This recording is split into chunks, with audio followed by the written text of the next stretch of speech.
Selamat pagi teman-teman, mari kita siapkan hati kita untuk memulai kebaktian kita. Dipersilakan untuk saat teduh.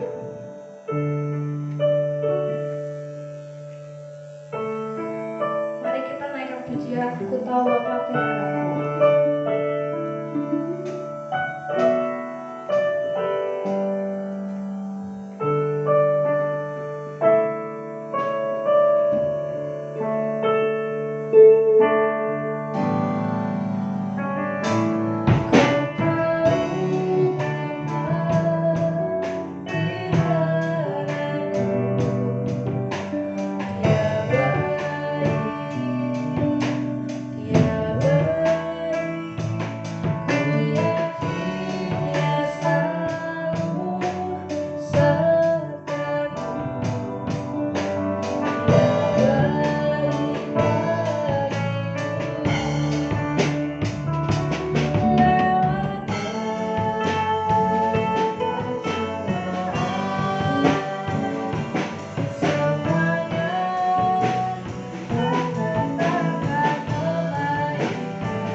Mari kita berdoa. Kami bersyukur, berterima kasih Tuhan yang boleh memberkati setiap kehidupan kami. Kami boleh memasuki pertengahan dari bulan Agustus di tahun 2020. Itu semua karena cinta kasih yang daripada Tuhan. Tuhan nyatakan anugerah dan berkat Tuhan, khususnya ketika kami boleh menerima undangan, diberikan kesempatan untuk beribadah, berbakti kepada Tuhan. Tuhan nyatakan anugerah dan berkat Tuhan dalam ibadah kami, puji-pujian, penyembahan, doa dan firman Tuhan. Terima kasih Bapa, berkati setiap kami. Di dalam nama Yesus Tuhan Juru Selamat yang hidup, kami berdoa, kami bersyukur. Amin. Mari dengan penuh semangat kita naikkan pujian denganmu Tuhan.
sebentar kita akan mendengarkan firman Tuhan. Siapkan hati kita. Mari kita naikkan pujian God is for me.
Selamat pagi teman-teman semuanya. Kita bersyukur kalau Tuhan yang masih memberikan kekuatan, kesehatan, berkat dan anugerah khususnya ketika kita boleh sama-sama beribadah secara online pada minggu pagi ini. Dan kita bersyukur untuk segala puji-pujian, penyembahan dan juga firman Tuhan yang sebentar kita akan sama-sama renungkan.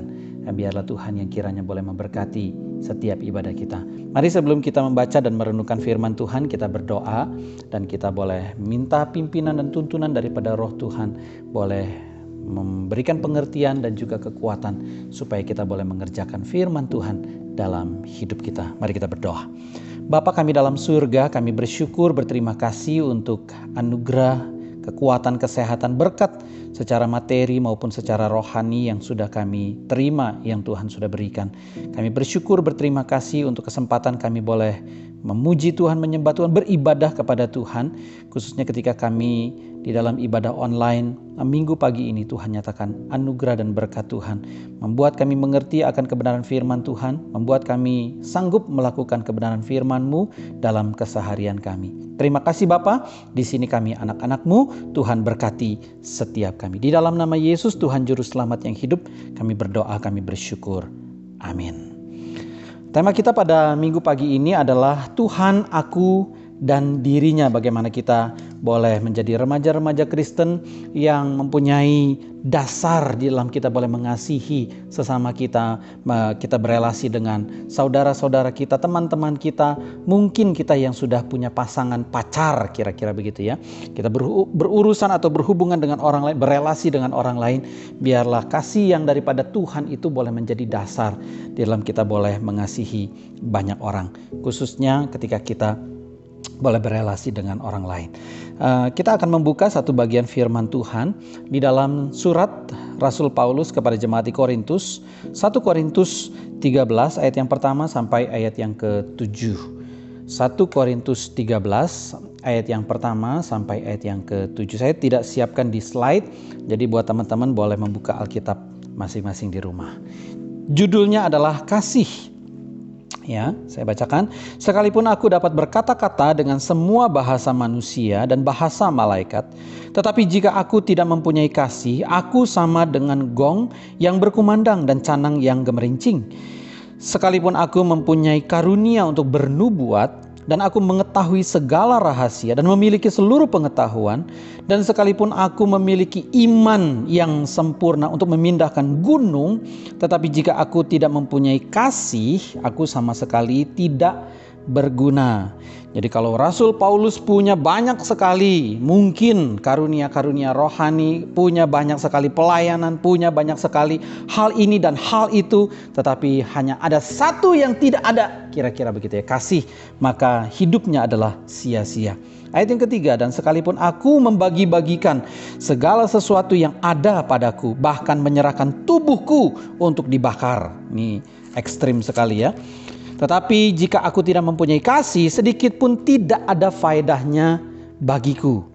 Kasih itu sabar, kasih itu murah hati, ia tidak cemburu, ia tidak memegahkan diri, ia tidak sombong, ia tidak melakukan yang tidak sopan, dan tidak mencari keuntungan diri sendiri.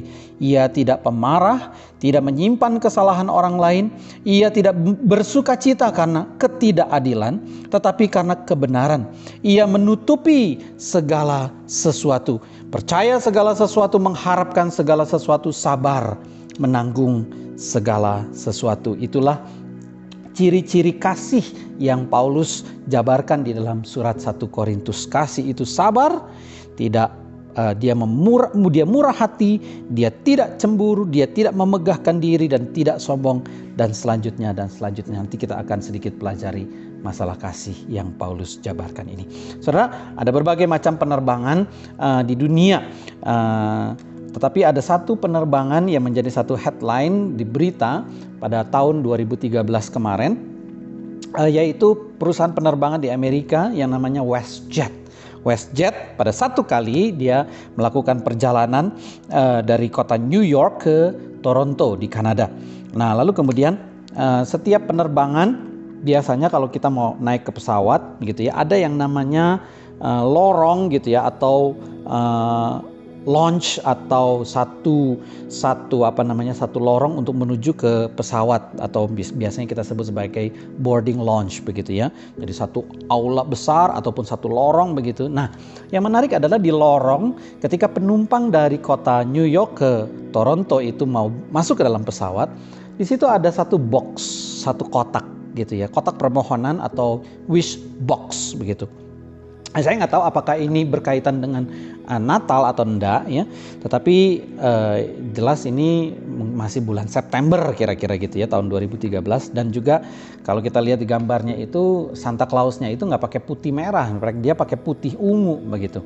Nah, yang menarik adalah setiap orang yang terdaftar di dalam pesawat dari kota New York ke Toronto pada saat itu, mereka diminta untuk menyampaikan, mengutarakan keinginan mereka di dalam atau di depan wish box itu.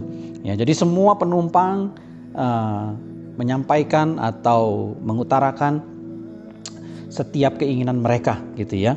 Nah, lalu kemudian mereka masuk ke dalam pesawat, pesawatnya take off dari New York menuju ke Toronto.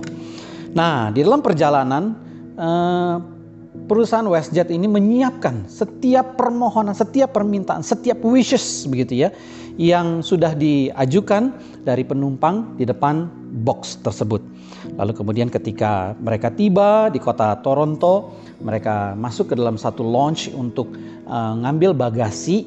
Nah, di conveyor belt itu yang keluar bukan hanya sekedar bagasi, koper-koper mereka, tetapi juga hadiah-hadiah sesuai dengan label nama yang tertera di dalam boarding pass mereka. Kira-kira begitu.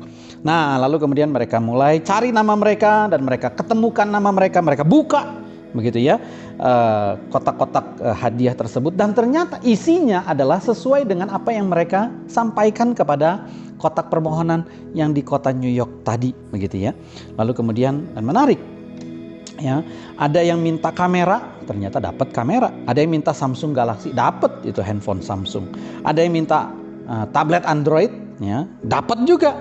Ada yang minta TV layar lebar, ternyata dia juga dapat. Dan yang menarik adalah ada yang minta socks and underwear, ya, kaos kaki dan celana dalam, dan juga mereka mendapatkan sesuai dengan apa yang mereka minta. Saya tidak tahu apakah ini sebagai satu contribute, satu reward yang tetapi ini satu acara yang menarik yang diselenggarakan oleh salah satu perusahaan penerbangan di Amerika yang namanya WestJet. Ya, mereka bisa memberikan segala sesuatu apa yang penumpang minta begitu ya. Tetapi yang menarik adalah pertanyaannya adalah apakah di dalam pemberian tersebut ada yang namanya kasih. Kita bisa memberi ini, kita bisa memberi itu, kita bisa melakukan ini, bisa melakukan itu tanpa adanya kasih yang keluar atau yang timbul dari dalam diri kita. Seorang Charles Hodge mengatakan demikian, kasih itu lebih mulia daripada segala karunia yang luar biasa. Kita mungkin tenar, kita mungkin beken, kita mungkin populer, kita mungkin bisa lakukan ini, bisa lakukan itu, kita mungkin terkenal di dunia maya ataupun di IG ataupun dimanapun, kita bisa saja punya kehebatan dan keteran. Kita bisa saja melakukan hal-hal yang luar biasa. Tetapi ada satu hal yang paling luar biasa, ada satu hal yang lebih mulia daripada apa yang sudah kita bisa kerjakan yang luar biasa tadi, yaitu yang namanya adalah kasih. Saudara, di dalam ayat yang pertama sampai ayat yang ketiga, Rasul Paulus menjabarkan bagaimana dia mungkin punya pengetahuan, punya iman, bisa lakukan ini dan lakukan itu, membagi-bagikan apa yang dia punya. Kalau perlu dia mempersembahkan dirinya untuk bisa dibakar di atas api. Tetapi kalau dia tidak punya yang namanya kasih, maka semuanya itu adalah sia-sia. Semuanya tidak berguna dan tiada faedahnya. Saudara, jadi di dalam penjabaran Rasul Paulus, definisi tentang kasih atau penjabaran tentang kasih dibagi menjadi dua. Ya. Yang pertama adalah 7 aspek memberikan diri yang terdapat di dalam kasih. Kita coba lihat ya sama-sama ya. Ada yang namanya sabar. Jadi kalau orang sabar itu bukannya orang yang bisa diem begitu ya, dia apain aja diem, bukan. Tetapi dia mempunyai satu kekuatan untuk menahan diri, tidak membalas, tidak mengutarakan, tidak melampiaskan apa yang dia pikir, dia bisa, kira-kira begitu.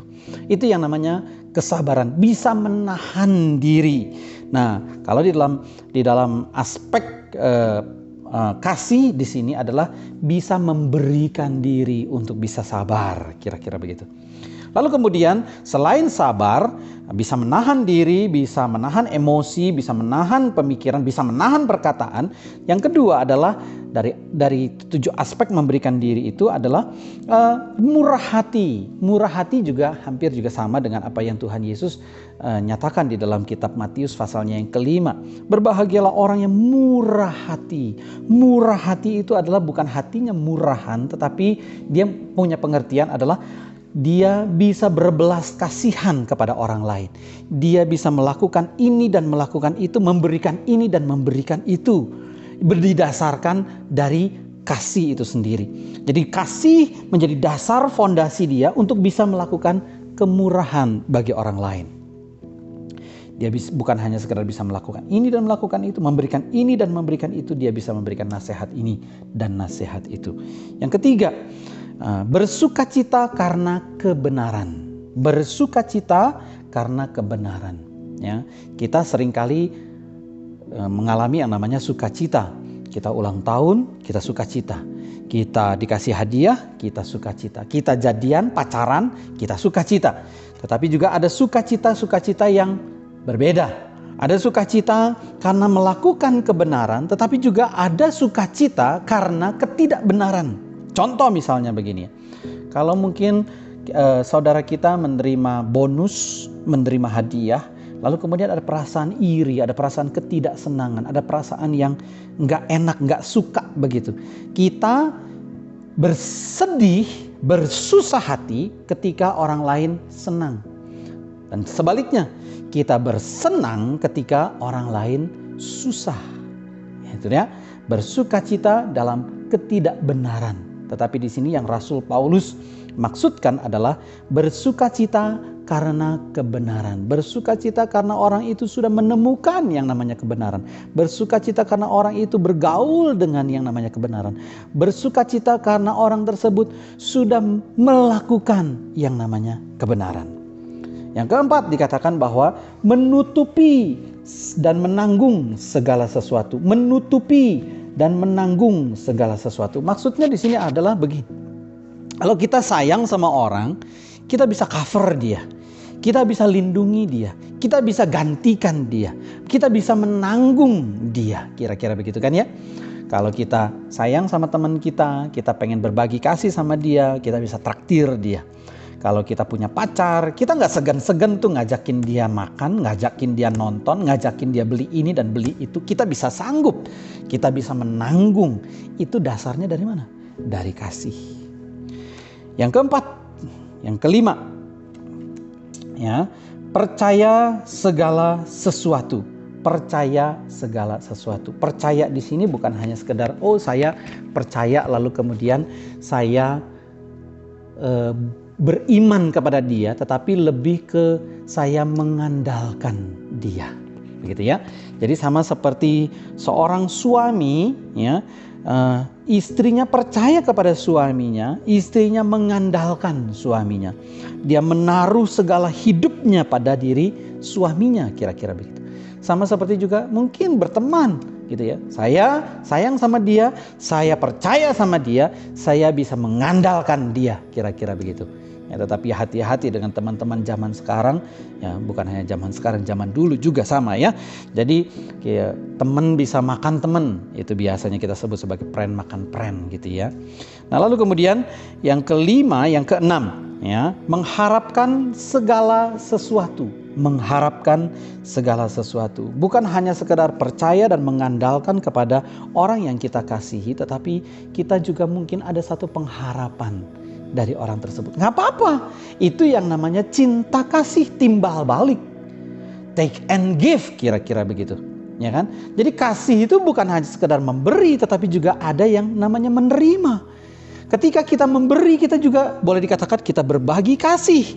Tetapi ketika kita menerima, kita menerima cinta kasih daripada orang lain, atau kita menunjukkan cinta kasih kita dengan cara kita menerima, mengharapkan segala sesuatu, mengharapkan dari orang yang kita kasihi.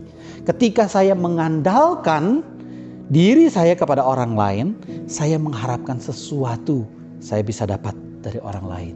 Kira-kira begitu.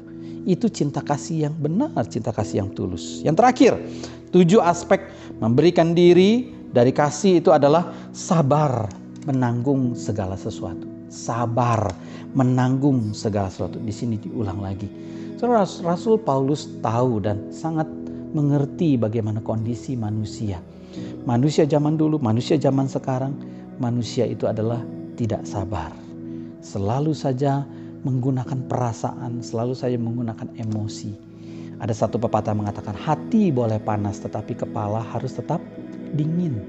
Ketika kita emosi, nalar kita harus jalan. Ketika kita berperasaan, ketika kita emosi, kita mau meluapkan emosi kita harus jaga. Bukan hanya perasaan, tapi juga pemikiran. Kalau saya lakukan ini, apa yang akan terjadi di depan? Kalau apa yang akan terjadi di depan, apa nanti yang akan terjadi di depannya lagi, di depannya lagi, di depannya lagi. Saudara, itu yang namanya pemikiran harus berjalan dahulu, baru kemudian perasaan dan kehendak mengikuti. Yang kedua, kita akan mempelajari 8 aspek dari kasih, yaitu mengekang diri. Yang pertama adalah tidak cemburu. Saudara, di dalam kasih itu adalah ada yang namanya cemburu.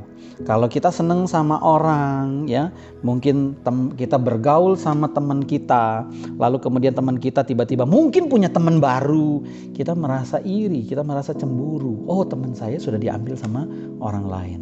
Kalau kita punya pacar, lalu kemudian cewek kita atau cowok kita ngobrol sama orang lain, cewek kita ngobrol sama laki-laki lain, pacar kita, cowok kita ngobrol sama cewek lain, kira-kira begitu. Kita mulai timbul yang namanya perasaan-perasaan iri, perasaan-perasaan cemburu. Soalnya perasaan-perasaan itu merupakan perasaan-perasaan yang normal sebagai manusia. Tetapi Rasul Paulus mengatakan begini, itu yang namanya perasaan. Tetapi sekali lagi pemikiran itu adalah lebih dulu. Harus dipertontonkan lebih dulu, diperhadapkan lebih dahulu. Jadi dalam kasih seharusnya tidak ada yang namanya kecemburuan. Di dalam kasih tidak seharusnya ada yang namanya iri hati. Saudara, cemburu dan iri hati itu artinya kita mau memiliki dia sepenuhnya. No, belum tentu. Sekalipun kita sudah menjadi suami istri ataupun kita menjadi pasangan pacaran, kira-kira begitu. Hei, jangan salah, pacar kita itu masih milik papa mamanya. Mungkin istri saya, dia masih punya anak-anak saya. Jadi artinya kita harus bisa berbagi dengan orang-orang lain. Ya, nggak bisa kita miliki secara sepenuhnya orang tersebut. Yang kedua, di dalam aspek mengekang diri adalah tidak memegahkan diri. Memegahkan diri itu sama seperti tidak sombong. Memegahkan diri, ya, merasa diri itu hebat. Kalau bahasa kerennya itu adalah besar kepala, kira-kira begitu. Saudara, sehebat-hebatnya kita manusia, ya, kita itu adalah manusia yang kalau dalam bahasa kerennya itu adalah fragile. Kalau mungkin pernah baca satu istilah fragile. Fragile itu artinya rapuh.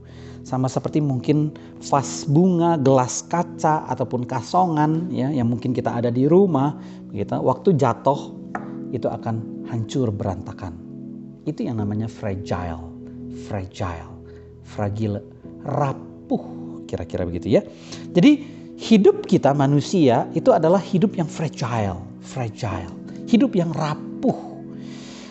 Kita nggak bisa memegahkan diri kita karena kehebatan kita. Kita nggak bisa sombong karena diri kita, karena kepintaran kita. Segala sesuatu yang kita punya itu adalah berasal daripada Tuhan sendiri. Kesehatan kita, kepintaran kita, predikat kita, titel kita, segala sesuatu yang ada pada diri kita itu bukan punya kita sendiri, tetapi itu adalah hasil pemberian yang Tuhan berikan bagi kita. Itu sebabnya tiada satupun orang yang bisa, dan tiada satupun orang yang boleh memegahkan diri dan sombong. Saudara, yang keempat, tidak melakukan hal yang tidak sopan. Tidak melakukan hal yang tidak sopan, tetapi hal-hal yang pantas, hal-hal yang sewajarnya, hal-hal yang sopan. Saudara, kita tahu secara common sense begitu ya, ada hal-hal yang tidak sopan, ada hal-hal yang sopan. Sopan santun, bagaimana kita berbicara kepada orang tua, bagaimana kita berbicara kepada teman, bagaimana kita berbicara dengan anak kecil. Kita punya yang namanya manner, ya, itu common sense. Ya, di luar sana, di dalam sini, kita tahu semua sama-sama, itu yang namanya sopan santun. Dalam hati kecil kita ketika kita berbuat hal yang tidak sopan, pasti langsung kita tertegur. Itu sebabnya ada kasih yang keluar dari dalam, yang melakukan yang sopan. Kasih itu tidak melakukan yang tidak sopan. Yang kelima, tidak mencari keuntungan diri sendiri. Saudara, itulah sifat dasar manusia yang namanya egois, egosentris. Semuanya adalah bagi saya, buat saya. Gak perlu diajarkan, anak kecil juga bisa melakukan hal tersebut. Ini punya saya, ini kue saya, ini mainan saya, ini baju saya, ini semuanya punya saya. Saudara, kalau kita bawa sifat kekanak-kanakan itu sampai usia kita sekarang, kita tidak pantas. Apalagi kita sudah menerima Yesus sebagai Tuhan dan Juru Selamat. Kita menjadi orang-orang yang percaya. Sifat kasih adalah tidak mencari keuntungan bagi diri kita sendiri. Yang keenam, tidak mudah marah. Tidak mudah marah, kembali lagi seperti hal yang namanya perasaan, emosi. Tidak mudah marah. Tidak menyimpan kesalahan orang lain. Kita sering kali menyimpan kesalahan orang. Oh, dia bikin salah 10 tahun yang lalu, 5 tahun yang lalu, setahun lalu, kita ingat. Harusnya sifat kasih itu terbalik. Kita ingat kesalahan kita supaya kita bisa mawas diri. Jangan sampai saya mengulang kesalahan yang sama. Dan sebaliknya, saya tidak mau mengingat kesalahan orang lain supaya saya bisa menerima orang itu apa adanya. Kita nggak luput dengan yang namanya kesalahan. Semua orang berbuat yang namanya kesalahan. Nobody's perfect. Tetapi bukan berarti itu membuat kita mengingat-ingat ketidaksempurnaan orang lain. Saya nggak sempurna, kamu nggak sempurna, kita bisa berteman, saling menyempurnakan. Saya nggak sempurna, pacar saya nggak sempurna, kita bisa saling menyempurnakan. Saya suami yang tidak sempurna, kamu istri yang tidak sempurna. Kita saling menyempurnakan. Bahasa kerennya adalah you complete me. You complete me. Kira-kira begitu. Yang terakhir, tidak bersukacita atas ketidakadilan. Saudara, hidup di dunia ini adalah hidup yang penuh ketidakadilan. Dan ketika kita hidup di dunia ini, kita sering kali terbawa arus, tergerus dengan arus dunia. Kita senang kalau orang lain mendapatkan ketidakadilan. Saudara, kalau kita mendapatkan ketidakadilan, pasti kita tidak senang. Itu sebabnya di sini Rasul Paulus menyarankan kita, mengingatkan kita, menasehati kita supaya kita tidak bersukacita atas ketidakadilan. Kalau kita tidak senang kita diperlakukan tidak adil, maka orang lain pun juga bisa merasakan hal yang sama. Itu sebabnya kita tidak boleh bersukacita karena mereka mendapatkan ketidakadilan. Saudara, pertanyaannya adalah berapa banyak kasih yang kita miliki dalam kita menjalankan aktivitas rohani? Ketika kita menjadi orang percaya, ketika kita menjadi pelayan-pelayan Tuhan, ketika kita bisa menjadi aktivis, melayani sebagai WL, sebagai pemusik, sebagai apapun, baik di gereja ataupun di sekolah. Pertanyaannya adalah berapa banyak kasih yang kita miliki dalam menjalankan aktivitas rohani? Berapa banyak kasih yang kita miliki? Ada satu pepatah yang mengatakan bahwa you can give without loving, but you cannot love without giving. Segala sesuatu yang kita bisa berikan itu tanpa kasih. Tetapi ketika kita mengasihi, kita nggak bisa tidak memberi, kita pasti memberi. Kita pasti melayani. Ketika saya mencintai Tuhan, ada hal yang saya kerjakan untuk Tuhan. Ketika saya sayang kepada keluarga saya, ada hal yang saya kerjakan bagi keluarga saya. Entah saya bisa beberes-beres di rumah, saya taat kepada orang tua, saya bisa hidup rukun dengan papa mama, bisa bergaul, bisa hidup rukun sama saudara-saudara kandung saya. Ketika saya mengasihi teman-teman saya, ada hal yang saya bisa berikan bagi mereka. Saya bisa berkata-kata, bertutur kata yang baik dengan teman-teman saya. Saya bisa bersikap yang sopan dengan teman-teman saya. Ketika saya sayang pacar saya, kita semua tahu ada hal yang bisa kita kerjakan dan kita lakukan dan kita berikan bagi orang yang kita sayangi. Di dalam Ibrani 10 ayat yang ke-24, ya, penulis Ibrani sekali lagi menyarankan kita, ya, marilah kita saling memperhatikan supaya kita saling mendorong dalam kasih dan dalam pekerjaan yang baik. Pertanyaannya adalah, are you loving more? Cinta kasih harus menjadi dasar, fondasi supaya kita bisa melakukan keseharian kita, kehidupan kita, pelayanan kita, pertemanan kita, hubungan pacaran kita, dan segala sesuatu yang kita kerjakan dalam kehidupan kita harus didasari dengan yang namanya kasih. Biar Tuhan boleh memberkati setiap kita. Kita berdoa.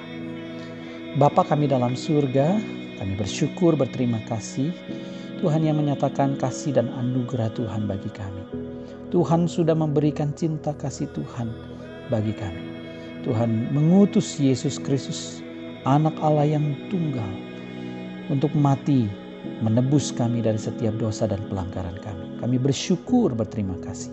Tuhan berkati kehidupan kami, berkati keluarga kami, papa, mama, saudara-saudara kami, berkati teman-teman kami, dan juga mungkin kami yang sudah berpacaran, berkati hubungan kami. Biarlah kami berelasi satu dengan yang lain, berelasi dengan orang lain, mendasarkan relasi kami atas dasar cinta kasih yang daripada Tuhan. Tuhan berkati setiap kami. Di dalam nama Yesus Tuhan Juru Selamat yang hidup, kami berdoa, kami bersyukur. Amin.